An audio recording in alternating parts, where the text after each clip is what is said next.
আসন্ন জাতীয় নির্বাচন সামনে রেখে দেশের সার্বিক নিরাপত্তা ব্যবস্থার কর্মপরিকল্পনা প্রণয়নে আইন শৃঙ্খলা রক্ষাকারী বাহিনীর সঙ্গে দ্বিতীয় দফায় বৈঠকে বসে নির্বাচন কমিশন। বৃহস্পতিবার রাজধানীর আগারগাঁওয়ে নির্বাচন কমিশন সচিবালয়ে এ সভা অনুষ্ঠিত হয়। প্রধান নির্বাচন কমিশনারের সভাপতিত্বে গুরুত্বপূর্ণ এ সভায় স্বরাষ্ট্র মন্ত্রণালয়ের ঊর্ধ্বতন কর্মকর্তা, সশস্ত্র বাহিনী, গোয়েন্দা সংস্থা ও পুলিশ সহ বিভিন্ন বাহিনীর শীর্ষ প্রতিনিধিরা অংশ নেন।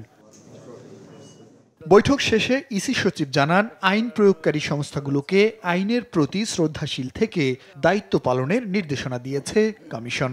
রাজনৈতিক দল কিংবা প্রার্থীর কাছ থেকে কোনো ধরনের আতিথেয়তা গ্রহণ না করার পাশাপাশি আচরণবিধি লঙ্ঘনকারীদের বিরুদ্ধে যত দ্রুত সম্ভব ব্যবস্থা নেয়ার নির্দেশ দেয়া হয়েছে। প্রথম দিন থেকে আচরণবিধি প্রতিপালন যেন যথাযথভাবে হয় এবং সেই কারণে আমাদের সেই সূত্রে আইন শৃঙ্খলা বাহিনীর সদস্যরা যেন আমাদেরকে সম্পূর্ণ সহযোগিতা করেন এবং তারা সবাই প্রতিশ্রুতি দিয়েছেন যে তারা প্রথম দিন থেকেই মাঠে কাজ করবেন এবং কার্যকর ভূমিকা তারা পালন করবেন। একটা সুষ্ঠু, সুন্দর, সার্বিক উৎসবমুখর পরিবেশের নির্বাচনকে বাস্তবায়ন করার জন্য সর্বাত্মক সহযোগিতা সবাইকে করতে হবে এবং নিজস্ব দায়িত্ব নিজের আওতায় পালন করতে হবে। কাউকে কোনো ছাড় দেওয়া হবে না। সচিব জানান, বাহিনীগুলোকে অবৈধ অস্ত্র উদ্ধারে গোয়েন্দা তৎপরতা বাড়ানোর পাশাপাশি চিহ্নিত সন্ত্রাসীদের উপর নজরদারি প্রয়োজনে তাদের আইনের আওতায় আনার নির্দেশ দিয়েছে কমিশন।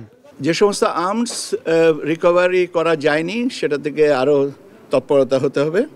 সন্ত্রাসী যারা আছেন চিহ্নিত, তাদের বিষয়ে আরও নজরদারি রাখতে হবে এবং প্রয়োজনে তাদেরকে আইনের আওতায় আনতে হবে। আমাদের মাঠ পর্যায়ে যে electoral inquiry committee, judicial magistrate, executive magistrates এরা থাকবেন। আপনারা জানেন এর পাশাপাশি সেনাবাহিনীর মানে আপনার ম্যাজিস্ট্রিয়াল পাওয়ার 28শে ফেব্রুয়ারি পর্যন্ত, আগামী বছরের 28শে ফেব্রুয়ারি 2026 পর্যন্ত বর্ধিত করা হয়েছে। তারা সেটা এনজয় করবেন।